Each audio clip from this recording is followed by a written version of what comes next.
Everyone, this is अर्पित सिंह। तो आज की वीडियो में रिवाइज करेंगे डिफरेंशियल इक्वेशन। जैसे जैसे रिवाइज करवाता जाऊंगा वैसे वैसे आप विजुलाइज करते जाइएगा ताकि आपका विजुलाइजेशन पावर अच्छा हो जाए और एग्जाम में आप अच्छा परफॉर्म कर सकें। तो सबसे पहले स्टार्ट करते हैं एक डिफरेंशियल इक्वेशन होता क्या है।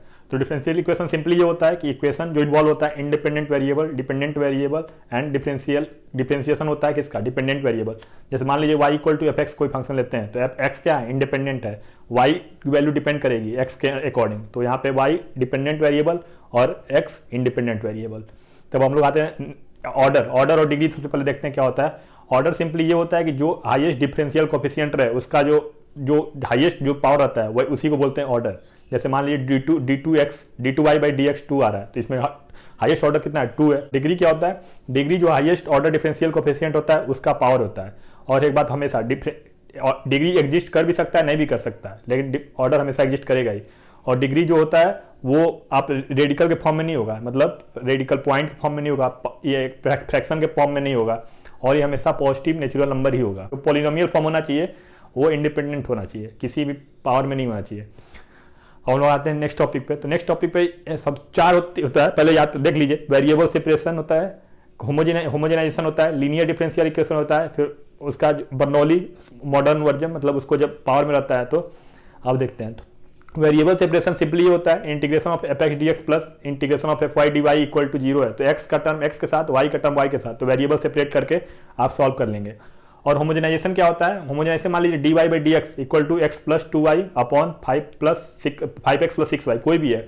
x को लेमडा एक्स से पुट करिए और y को लेमडा वाई से सब्स्टिट्यूट करिए। होमोजेनाइजेशन के केस में क्या होता है, मान लीजिए d y by d x equal to 5x plus 6y upon 9x plus 10y, कोई भी है। x को लेमडा एक्स से पुट करिए, y को लेमडा वाई से। अगर लेमडा का पावर ऊपर नीचे कट जा रहा है, मतलब लेमडा का पावर 0 हो रहा है, कॉन्स्टेंट हो जा रहा है, तो उस केस को बोलते हैं होमोजेनियस डिफरेंशियल इक्वेशन। तो इस केस में क्या करते हैं, y equal to v x put कर दीजिए जो भी according, x equal to v y, y equal to v x, जो कंडीशन के अकॉर्डिंग, और फिर वहां से डिवाइड बाई डी एक्स को लिख दीजिए डिफरेंशिएट करके दोनों टर्म प्रोडक्ट रूल से, फिर उसके वहां पे सब्स्टिट्यूट करिए, फिर आगे बढ़ के सॉल्व कर लीजिएगा।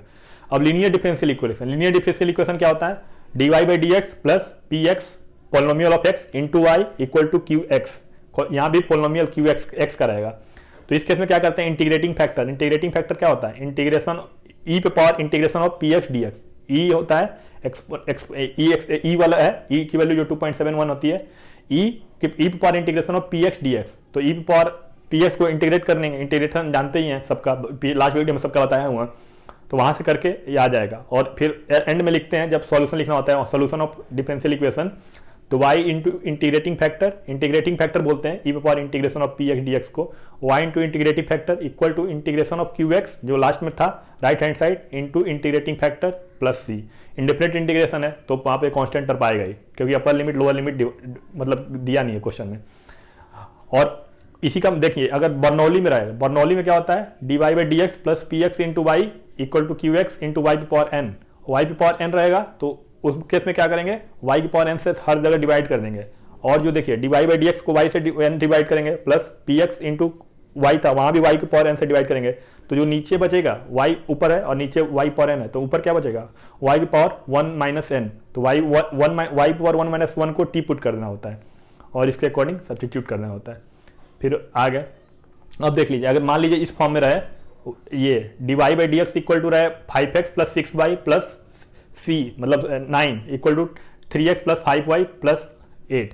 मतलब इस केस में ये रहे a1 upon a2 equal to b1 upon b2 does not equal to c1 c2।